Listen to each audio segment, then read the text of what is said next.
नमस्कार दोस्तों। कैरियर से जुड़ी हुई कई ऐसी राहें हैं जिसमें अलग अलग राहों पर चलकर अलग अलग तरह के कैरियर पाया जा सकता है या कैरियर प्राप्त किया जा सकता है। एमबीए बहुत ही प्रचलित है और एमबीए करने वाले छात्र छात्राओं की संख्या लाखों में होती है। हर साल बड़ी संख्या में छात्र छात्राएं एमबीए करते हैं और अपना सुनहरा भविष्य बनाने की शुरुआत करते हैं। आज हमारे साथ दिल्ली से पूजा बत्रा जी जुड़ी हुई हैं। पूजा बत्रा जी, आपका स्वागत है। नमस्ते सर। शुरुआती परिचय मैं इनका दे दूं, ये खुद एमबीए की हुई हैं, अभी अच्छे खासे ओहदे पर हैं, इंश्योरेंस सेक्टर से जुड़ी हुई हैं और दिल्ली में हैं, दिल्ली से हमारे साथ हैं। खुद एमबीए आईपी यूनिवर्सिटी से की है और आगे मैं इन्हीं से निवेदन करूंगा कि अपना ये परिचय दें। पूजा जी, आप अपना परिचय दें हमारे देखने वालों को। शुरुआत से आपकी स्कूलिंग कहाँ से हुई, आप कैसे आज वहां पहुंची, एमबीए को ही क्यों अपना कैरियर के रूप में आपने चुनाव किया, फिर आगे हम लोग अपनी परिचर्चा जारी रखेंगे। जी पूजा जी। मेरा नाम पूजा बत्रा है। मैंने अपनी ग्रेजुएशन मास कम्युनिकेशन और जर्नलिज्म में की है, मीडिया के थ्रू। और उसके बाद मैंने अपने करियर ऑप्शन तो एमबीए चूज किया। एमबीए इन एचआर और मार्केटिंग में मैंने एमबीए की हुई है आईपी यूनिवर्सिटी से। ये रेगुलर कोर्स था मेरा। टेक्निया कॉलेज से मैंने रेगुलर एमबीए की है। उसके बाद अब करंटली मैं बजाज अलायंस में काम कर रही हूँ लास्ट 4 साल से। तो मैं आपको यही बताना चाहूंगी कि एमबीए करने से क्या बेनिफिट्स है और एमबीए करियर ऑप्शन हमें क्यों चूज करना चाहिए।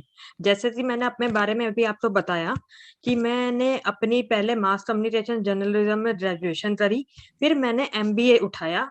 हालांकि मेरी ये दोनों लाइनें एक दूसरे को ही रिलेट नहीं करते, बट मैंने देखा अगर आप एमबीए करते हो तो उससे बहुत सारे बेनिफिट्स हैं जो मैं आज आपके साथ शेयर करना पसंद करूंगी।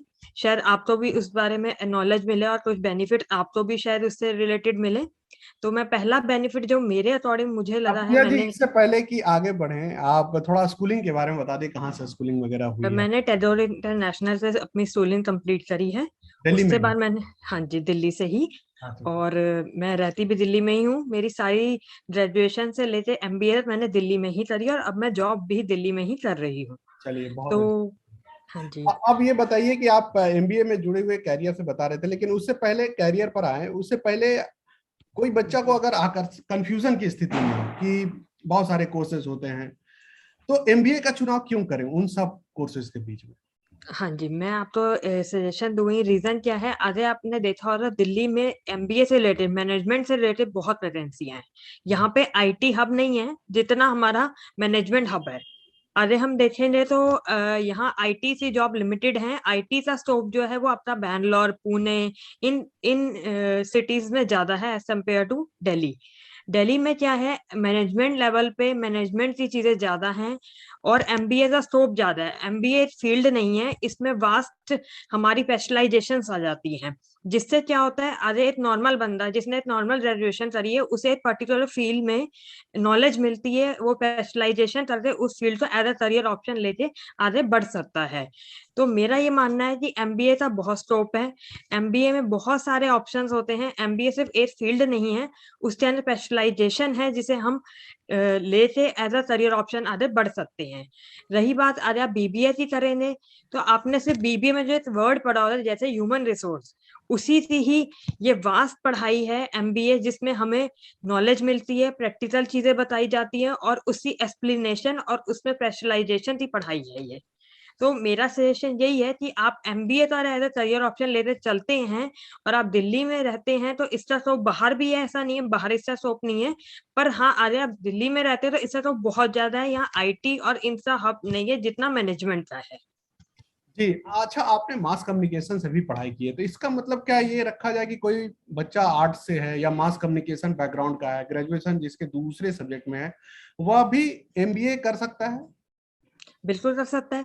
ये आपसे पहली बार पे है। आप मेरी भी आप देखोगे तो मेरी ये फील्ड नहीं थी। मैंने स्पेशल इस लाइन में अपनी ग्रोथ, मुझे ऐसा लगा कि एमबीए करके मुझे सैलरी पैकेज और मुझे फील्ड्स मेरे ऑप्शन बढ़ जाएंगे एज अ करियर।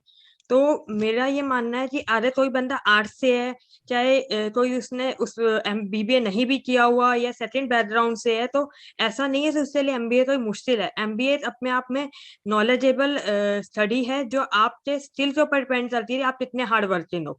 इसमें कोई भी फील्ड हो, मैं आपको एज अ करियर ऑप्शन यही गाइड करूंगी, आपको बिल्कुल उठाना चाहिए। इसका बहुत अच्छा स्कोप है आगे फ्यूचर में। अच्छा ये बताएं आप थोड़ा हमारे देखने वालों को कि अगर कोई चाह रहा है कि एमबीए करे तो उसके लिए एलिजिबिलिटी तो है कि किसी भी स्ट्रीम से हो सकता है, तैयारी के लिए क्या क्या उसका स्ट्रेटजी हो, कैसे तैयार हो, खुद को तैयार करे अपने परीक्षा के लिए? देखिए, वैसे तो हम चाहे तो अरे कोचिंग भी ले सकते हैं, इससे अगर आप लेना चाहें, इसी एंट्रेंस ये कोचिंग होती है, बहुत सारे कोचिंग सेंटर्स हैं जो आपको ईज़िली मिल जाएँगे एमबीए के लिए, एंट्रेंस के लिए। अगर आप कोचिंग लेते नहीं पढ़ना चाहते, आप सेल्फ स्टडी करना चाहते हैं, तो वो भी अच्छा ऑप्शन है। उसमें आप अरिहंत, जैसे आपने सुना होगा अरिहंत की बुक्स आती हैं, एंट्रेंस की जो बुक होती है बेसिकली, उसमें जिसमें रीज़निंग होती है, हमारा मैथ्स होता है, इंग्लिश होती है, ये बेसिक चीज़ें अगर आप पढ़ते जाते हो, तो एंट्रेंस में मोस्ट ऑफ द पेपर्स में यही आती है एमबीए की।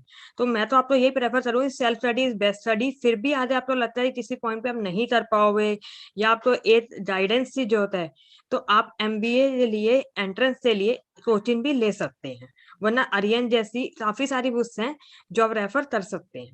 जी बहुत सारी किताबें अरिहंत है, टाटा माइक्रो हिल का है, और भी बहुत सारे अच्छी अच्छी पब्लिकेशन की किताबें मौजूद है जिसमें general knowledge, GK, GS, reasoning सब होता है। तो ये तो तैयारी हुई। तो आपने क्या किया था, कोचिंग से मदद ली थी या नहीं सेल्फ सर, स्टडी किया? मैंने तो खुद भी अरियन से ही पढ़ाई की थी, और मतलब मैंने ऑलमोस्ट हम्म, सारी कहते हैं, एक तो जनरल नॉलेज, थोड़ा बहुत पेपर रीडिंग कर ली क्योंकि जनरल नॉलेज से क्वेश्चंस आते हैं उसमें। हम्म, इंग्लिश की बेसिक तैयारी करी उसी बुक में से, हम्म। और मैथ्स और रीजनिंग। अच्छा, तो ये तो हुआ कि एमबीए की तैयारी कैसे करें। अब अगर किसी को एमबीए में जाना है, उसे माइंड मेकअप कर लिया है कि मुझे एमबीए करना है, तैयारी कर ली, अब उसे कौन से एंट्रेंस देना पड़ता है एमबीए के लिए, कौन से एग्जाम होते हैं? हाँ जी, हाँ जी। सर हमारे आगे देखा जाए, दो तरह से पेपर हैं जो हायर लेवल के होते हैं, कैट और मैट। आपने भी शायद सुना ही होगा हाँ हाँ हाँ। कि कैट में ये है कि अरे थोड़ा वो टफ रहता है क्लियर करना, उसमें मैं यही प्रेफर करूंगी कि आप कोचिंग लेते करें तो ज्यादा अच्छा रहेगा। उसमें जितना अच्छा कॉलेज आता है उतना बेनिफिशियल भी है, पर हर बंदे के बजट में वो जरूरी नहीं है कि वो कर पाएगा। कईयों की इच्छा होती है एमबीए करने की, पर बजट लिमिटेशन बहुत लोगों के साथ है। हम्म, तो मैं उन्हें ये रेफर करूंगी, अगर आप कैट मैट नहीं कर सकते तो थर्ड ऑप्शन आप बेशक आईपी से नॉर्मल जो पेपर निकलते हैं हमारे, ये अप्रैल के आसपास निकलते हैं, उस टाइम वो अप्लाई कर सकते हैं। उसमें काफी सारे कॉलेजेस हैं जो अच्छे हैं हमारे, उनमें भी वो एडमिशन ले सकते हैं एज अ करियर ऑप्शन, वो भी कोई बुरे नहीं है। कैट मैट की तो देखो सर अपनी रेफरेंस है, उनका तो कंपैरिजन हम नहीं कर सकते, बट आगे आपकी बजट लिमिटेशंस हैं, तो आप नॉर्मल पेपर भी आईपी यूनिवर्सिटी का जो आता है अप्रैल की एंट्रेंस, उस टाइम फिल कर सकते हैं। वो भी आप तो बहुत बेनिफिशियल रहेगा, मैंने भी उसी से ही किया था, और जी उसमें भी बहुत सारे कॉलेजेस से ऑप्शंस भी हैं। पूरे अगर राष्ट्रीय स्तर पर किसी को जाना है, मैंने पूरे भारत में, तो कैट है, मैट है, जिसमें भारत के कई सारे नामी गिरामी संस्थाएं शामिल हैं। बिल्कुल। लेकिन किसी का बजट नहीं है, क्योंकि कैट और मैट में जो जो कॉलेजेस हैं काफी महंगी हैं, जिसमें अच्छा खासा फीस देना पड़ता है। किसी की बजट अगर कम है और दिल्ली में ही अगर करना चाह रहा है, दिल्ली से, तो आईपी यूनिवर्सिटी आपके अनुसार बेस्ट है। और जाहिर सी बात है, एक बार आप करके जब आप जाते हैं इंडस्ट्री में, तो आपकी पर्सनल टैलेंट या पर्सनल क्या आपकी एक्सपेक्टेशन है, उसी से आपका ग्रोथ होता है। बिल्कुल अब ये सर। बताइए कि आप तैयारी कर ली, कॉलेज में चल गई, अब तो 2 साल की पढ़ाई होगी। अब इसमें कौन से ब्रांचेस होते हैं, ये थोड़ा सा हमारे देखने वालों को बताइए। स्पेशलाइजेशन सर काफी सारी फील्ड्स हैं इससे एज अ करियर ऑप्शन।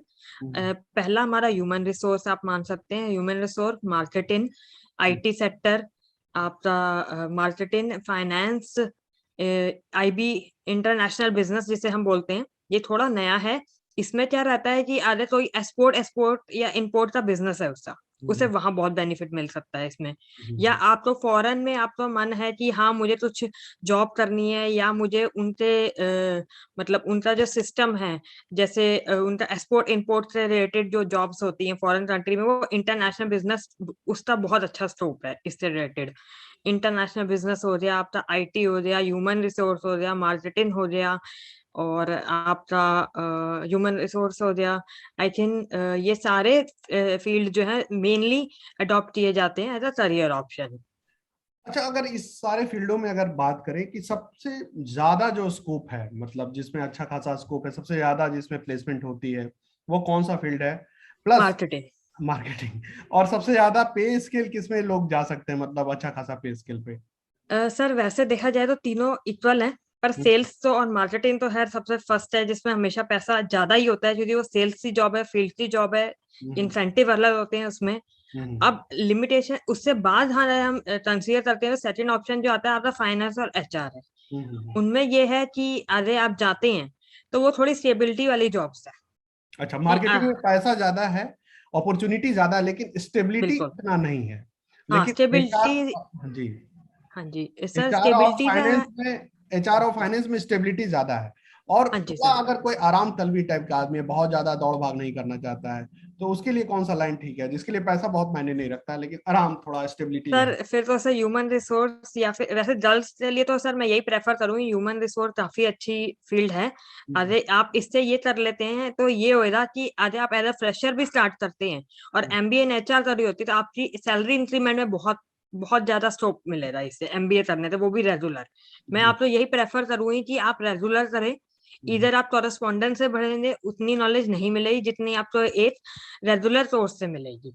जी। और अगर, हाँ जी, जी एक ट्रेंड देखा गया इंटरप्रेन्योरशिप का, आजकल बहुत फैशन में है कि अपना कुछ करना है, अपना कुछ करना है। और एमबीए एक ऐसा फील्ड है जिसमें जाने के बाद आपके पास बहुत नॉलेज होता है, बाजार का नॉलेज होता है, मैनेजमेंट का स्किल आता है, और आप जान जाते हैं कि कैसे बाजार से मुनाफा बनाना है या अपने आप को कैसे खड़ा करना है।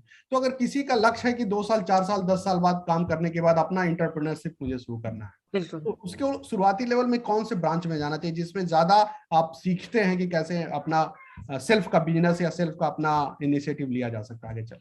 सर देखिए हमारा जो एमबीए का फर्स्ट ईयर होता है वो जनरल होता है। अरे आप एमबीए करते हो, आप एक एंटरप्रेन्योर हो, तो वो चीज आपको उस फर्स्ट ईयर में बहुत अच्छी तरह पढ़ाई जाएगी कि आपको अरे अपना बिजनेस बढ़ाना है तो हम क्या क्या स्कोप रहेंगे, कैसे आप बढ़ा सकते हो। एंटरप्रेन्योर हमारा पर्टिकुलर सब्जेक्ट भी है उसमें, जिसमें हमें पर्टिकुलर सजेशन, और आपसे जैसे कोई बिजनेसमैन बनना चाहता है या उसका साइड बिजनेस है तो उससे स्कोप बहुत अच्छे समझाए जाते हैं एमबीए फर्स्ट ईयर में। और सेकंड ईयर में हमारी स्पेशलाइजेशन आ जाती है, वो डिपेंड करता है कि आप किस मार्केटिंग मतलब किस फील्ड में चुनना चाहते हैं। बट आप तो एमबीए करने से आपसे ये जो एंटरप्रेन्योर वाले स्किल है वो 101% डेवलप होते ही है। इसमें फुल स्टडी दी जाती है फर्स्ट ईयर में हमारे एंटरप्रेन्योर को लेके। जी, तो ये तो आपने पूरा गाइडलाइन एमबीए के बारे में बता दिया। हम्म। अब आपके हिसाब से आ गया बच्चा, ये हो गया। अब ये बताइए कि इसमें जो कैंपस है, कैंपस प्लेसमेंट है, ये बहुत इंपॉर्टेंस रखता है किसी भी बच्चे के लिए। तो बिल्कुल आप जब खुद आईपी से किए हैं, उसका थोड़ा सिचुएशन और कैट और मैट के थ्रू जाता है, तो कैंपस प्लेसमेंट में क्या थोड़ा सा अंतर आता है, वो थोड़ा सा बताएं। सर, कैंपर प्लेसमेंट के ये बेनिफिट्स होते हैं, आगे आप किसी भी अच्छे कॉलेज से एमबीए करते हैं, जैसे आपने रुक्मणी देवी से किया, एमआईटी से किया, इवन मेरी खुद की कंपनी एमआईटी से बहुत बच्चे उठाते हर साल। कैंपस प्लेसमेंट के बेनिफिट्स ये होते हैं कि आप तो जो पैकेज आज आप डायरेक्टली जाते हैं एक जॉब के लिए, इंटरव्यू के लिए, आपको उस लेवल का पैकेज नहीं मिलेगा जो एक कैंपस प्लेसमेंट से मिल जाएगा। और एमबीए करने का बेनिफिट ये रहता है कि आज आपकी कैंपस प्लेसमेंट है तो आपकी हायर सैलरी रहेगी। और डिपेंड करता है हर कंपनी में कि वो किस लेवल पे हायरिंग कर रहे हैं। पैकेज स्टार्टिंग पैकेज ऑलमोस्ट 30 से तो स्टार्ट होते ही होते हैं जनरली। और ये इनकी लिमिटेशन तो मैं ये नहीं बोलूंगी कि 50 है या 60 है, it depend on your skill और अपनी नॉलेज के ऊपर और उनकी पोजीशन के ऊपर। तो अगर आप देखोगे तो एमबीए करने के बाद बहुत सारी कंपनी प्लेसमेंट से लिए आती है, तो मैं आपको यही प्रेफर करूंगी कि आप कोई अच्छे कॉलेज से अगर आपका बजट बैठता है तो आप बिल्कुल प्रेफर कीजिए एज कम्पेयर टू कि आप थोड़ा सा जहां आप 4 लगा रहे हैं या आप 2 लगा रहे हैं वहां 5 लग रहे हैं, तो आई थिंक आपको प्रेफर करना चाहिए अच्छा कॉलेज, उससे बेनिफिट्स बहुत है। जी, अगर एमबीए कोई बच्चा कर रहा है, उसके सामने कई सारे जॉब ऑफर होते हैं एमबीए करने के बाद, जॉब के चुनाव करते समय, किसी कंपनी को चुनते समय या सैलरी के लिए निगोशिएट करते समय, तो बच्चों को क्या ध्यान रखना चाहिए, एमबीए करने वाले बच्चों को कैसे जॉब का चुनाव करें?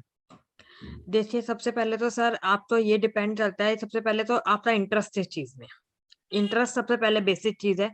उससे बाद सर आपकी सैलरी पैकेज आता है कि हाँ आपको इस फील्ड में जाते आपको कहाँ बेस्ट पैकेज मिल रहा है, जो आपको लगता है कि हाँ अगर मैं एज अ करियर अभी स्टार्ट कर रहा हूँ तो अगले 2 सालों में अपने आप को यहाँ देखता हूँ, तो उसका सैलरी पैकेज भी डिपेंड करता है। फिर उस फील्ड का स्कोप, कि ये नहीं हमें जॉब तो मिल रही, हमें अच्छा पैकेज भी मिल जाए पर उसमें आगे ग्रोथ नहीं है, तो सर उसका भी कोई फायदा नहीं है। तो मेरा ये मानना है ग्रोथ, स्कोप और ये चीज आपको थर्ड चीज मतलब इंपॉर्टेंट है जो आपको नोटिस करनी चाहिए अगर आप कोई भी जॉब सिलेक्ट कर रहे हैं। ये बेसिक 3 चीजें हैं जो आपको अपने माइंड में बिठाते चलनी चाहिए। जी पूजा जी, तो आपने इतने अच्छे से बताया है हमारे देखने वालों को कि अब उन्हें, मुझे नहीं लगता कि कोई कंफ्यूजन होगा एमबीए से रिलेटेड। और कुछ आप जो बताना चाहें, आपको लग रहा हो कि ये बात अगर हम बताएं तो बच्चों को काफी अच्छा लगेगा या देखने वाले को बहुत ज्ञान मिलेगा।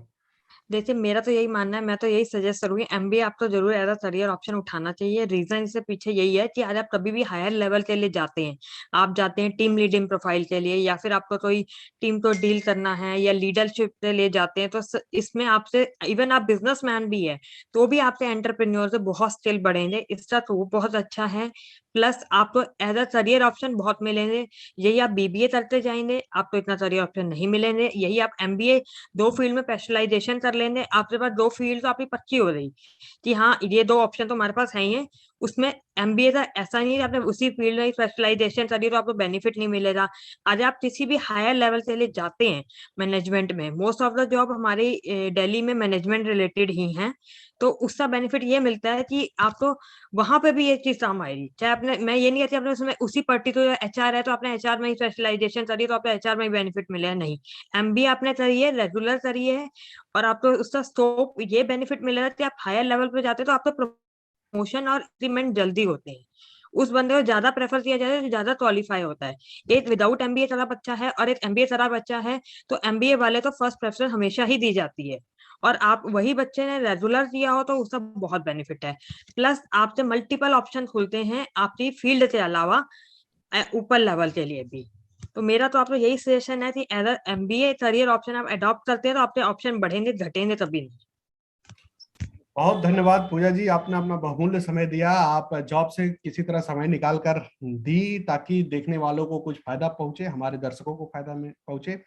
आपका और हमारे तमाम देखने वालों का बहुत बहुत बधाई, धन्यवाद। थैंक और यू सर, थैंक यू। फिर इसी तरह से महत्वपूर्ण विषय के साथ हमारे दर्शकों मिलेंगे। ठीक है, आज के लिए इतना ही, धन्यवाद। Bye bye.